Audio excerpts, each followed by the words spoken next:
I never told my husband about the 2 rental properties. Not when we were dating, not when he proposed, not even on our wedding day, when he slipped the ring onto my finger and whispered that he'd take care of me for the rest of his life. I smiled and said nothing. And every single day since then, I have thanked God that I didn't. My name is Dorothy, and I am 63 years old. I know what some of you are already thinking, that I was dishonest, that I started a marriage on a foundation of secrets, that no good relationship can survive that kind of omission. I thought the same thing, once. I wrestled with it for months before the wedding. But then I remembered what happened to my friend Patrice, who told her second husband everything on their 3rd date and spent the next 4 years watching him slowly drain her savings account while calling it our finances. I remembered my neighbor Linda, who added her new husband to the deed of her paid-off home as a gesture of trust and ended up having to buy her own house back from him after the divorce. And I thought about what my attorney, a sharp woman named Karen who had seen every variation of this story, told me when I sat in her office 6 months before the wedding. She leaned forward, folded her hands on her desk, and said, "Dorothy, the prenuptial agreement protects what's on paper. What's not on paper is protected by silence. I am not a wealthy woman by any dramatic standard. I am not sitting on a fortune. But I am comfortable, and I built that comfort entirely on my own, over the course of 30 years, after my first husband passed and left me with 2 kids, a mortgaged house in suburban Ohio, and approximately $14,000 in a savings account. I was 51 at the time. Most people my age were thinking about winding down. I was just getting started. I worked as an office manager for a dental practice for most of my adult life. Good steady job, nothing glamorous. But I was careful with money in a way that bordered on obsessive. I packed my lunch every single day for 20 years. I drove the same Buick until it had 200,000 miles on it. When my kids left for college, I took on a second job doing bookkeeping on weekends for a small construction company. I lived below my means so consistently that after a while it just became my means. And slowly, year by year, I saved enough to buy a small rental property on the east side of Columbus. A 2-bedroom house, nothing fancy, needed some work. I hired a contractor, fixed it up, and rented it out within 3 months. That first rental check felt like something I cannot fully describe. It was only $850, but it was $850 that showed up every month whether I worked for it or not. It was proof that money could work the way I worked, quietly, steadily, without complaint. I was hooked. 8 years later, I owned a second property, a small duplex on the other side of town. Both units rented, both cash flowing, both paid off entirely by the time I turned 60. No mortgages, no debt. Just 2 properties that generated income month after month, owned free and clear, held in an LLC my attorney set up years earlier in my name alone, with a trust structure that my daughter, who is an accountant, helped me understand and manage. I was proud of what I had built.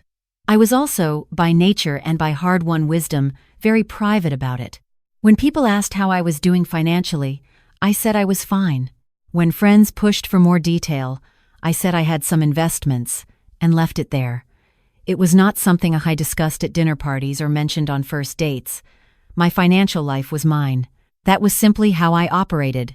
I met my husband, Robert, at a church potluck dinner in the spring of 2021. He was 71 at the time, recently retired from a career in insurance, widower for 3 years. He brought a green bean casserole that was honestly not very good, but he apologized for it so genuinely and laughed at himself so openly that I found myself talking to him for the next 2 hours without noticing the time. He was kind. He was funny in a dry, quiet way. He listened when I talked, which in my experience is rarer than it sounds. By the end of that evening, I had agreed to have coffee with him the following Saturday.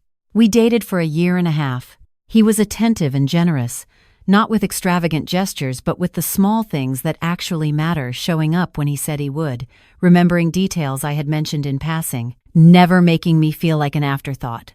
He had a modest retirement income, owned his home outright, lived simply. He seemed content with what he had, which I found enormously attractive. I was not looking for a provider. I had provided for myself for over a decade. I was looking for a partner. What I want to be honest about is that I had concerns from early on. Not about Robert. about his son, Marcus.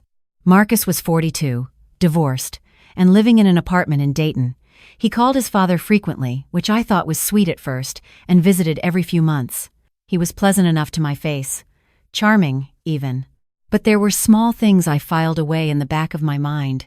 The way he steered conversations toward money with a practiced casualness, mentioning a buddy's investment opportunity or asking his father how the retirement account was doing these days. The way he referred to his father's house as the family property in a tone that implied he had already mentally inherited it. The time I overheard him on the phone in the kitchen, when he didn't know I was nearby, telling someone, "She seems nice enough, just hope she's not going to complicate things." I did not say anything to Robert about any of this. He adored his son. Marcus was his only child, and Robert had raised him mostly alone after his first wife left when Marcus was 8. There was a tenderness and a loyalty between them that I respected even when it made me cautious. I was not going to walk into that relationship and start drawing battle lines, but I was paying attention. When Robert proposed, I said yes with my whole heart and approximately 2/3 of my trust. The remaining third I kept for myself, quietly, the way I had always kept the important things. I went to see Karen before we set a date. I told her everything, the properties, the LLC, the trust structure, the income. I told her about Marcus and my vague but persistent unease. She updated my estate documents, reinforced the trust structure, and drafted a prenuptial agreement that was clear and fair and protected what was mine without being aggressive about what was his. I also, on her advice, did not disclose the rental properties in the prenuptial agreement beyond a general reference to assets held in trust. Everything was legal, everything was documented, and almost none of it was visible unless you knew exactly where to look. Robert signed the prenuptial agreement without complaint. He told me he thought it was sensible and that he had no interest in anything I had built before we met. I believed him. I still believe him. That part of this story is important. My husband is a good man. What happened afterward was not his fault, even though it happened in his house, and he took too long to see it clearly. We married in October of 2022. Small ceremony, backyard of my daughter's house, about 40 people. Robert's green bean casserole had improved considerably since we first met, and I told him so, and he laughed the way he always laughed with his whole face, and I thought, this is right. This is good. I was happy. Marcus flew in for the wedding. He hugged me and called me his new stepmom and took a lot of photos. He gave a toast that was warm and funny and made Robert tear up. I smiled through all of it. I told myself I had been too suspicious, that people can surprise you, that family is complicated and first impressions are not final verdicts. The first request came 6 weeks after we got back from our honeymoon in Savannah. We were having dinner on a Tuesday night, just the three of us. Marcus had driven up from Dayton, and after the dishes were cleared, Marcus leaned back in his chair and said, with that same practiced casualness I had noticed before, that he had a business opportunity he wanted to talk to his father about. A friend of his was opening a craft brewery. Solid concept, good location, just needed a little startup capital. He was thinking about investing and wondered if his father might want to get in on it together. Father-son project. Could be fun. Robert looked interested. He started asking questions. I listened. It was $20,000. Marcus had already done the math, already had the pitch ready, already knew his father's approximate liquid assets down to a comfortable range. This had not been a spontaneous Tuesday dinner conversation. This had been planned. I did not say anything that night. It was not my place to veto my husband's decisions about his own money, and I was aware of how quickly a new wife who speaks up about the son gets cast as the villain in that story. I watched and I waited. Robert told Marcus he would think about it. After Marcus left, I asked a few gentle questions. Had he looked into the friend's background? Did he know anything about the brewery industry? Was there a formal business plan? Robert admitted he hadn't looked into any of it. He said Marcus wouldn't steer him wrong. I said that was probably true and let it go. Robert gave Marcus the $20,000 2 weeks later. The brewery never opened. 6 months after the investment, Marcus reported that the friend had run into zoning issues and the project was on hold indefinitely. Robert nodded and said these things happen. I said nothing. But I noticed. The second request came in the spring, 8 months into our marriage. Marcus wanted help with a car. Not a loan, he was very clear about that, just help with the down payment, just to get him into something reliable for work. He framed it as temporary, said he would pay it back, looked at his father with an expression I can only describe as well-rehearsed vulnerability. Robert wrote a check for $6,000. By summer, Marcus was calling 2 or 3 times a week. The conversations had shifted in tone. They were less about catching up and more about updates on various situations that all seemed to require money to resolve. A dental bill, back rent, a problem with his ex-wife's attorney, each one presented as an emergency, each one positioned as temporary, each one designed to make saying no feel like abandonment. I watched my husband's mood change. He was still kind, still the man I had married, but there was a new tension in him, a low-grade anxiety that showed up as distraction at dinner or restlessness at night. He was not sleeping well. He did not want to talk about Marcus directly, but he flinched slightly whenever his phone lit up with his son's name. I made an appointment with Karen and updated her on what I had observed. Not because I was planning anything, but because I had learned a long time ago that you should never be caught making decisions without good information. Karen listened carefully and then said something I have thought about many times since. She said, "The question isn't whether your husband is going to run out of money. The question is whether his son already knows about you." I had not thought about it that way. I drove home and thought about it very seriously. Marcus knew I existed. He knew I was employed, owned a car, lived a comfortable life. But did he know the specifics? Had Robert said anything? I thought back through every conversation I could remember. Every comment Robert might have made in passing. I was fairly certain Robert had never given Marcus any detailed information about my finances. Robert himself knew very little. He knew I owned my Buick outright and had no debt.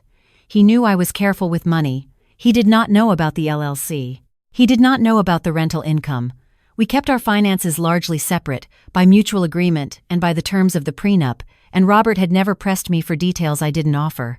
But fairly certain is not certain. And I needed to be certain. The moment I understood that I needed to be certain was also the moment the dynamic in our house shifted in a way I had not anticipated. It started on a Sunday afternoon in August. Marcus had driven up for the weekend, which was happening with increasing frequency. We were sitting in the living room and Robert had stepped out to the garage, and Marcus turned to me with a smile that did not quite reach his eyes and said, very conversationally, that he had been thinking it might make sense for his father and me to sit down together and get a clearer picture of our combined finances, just for planning purposes.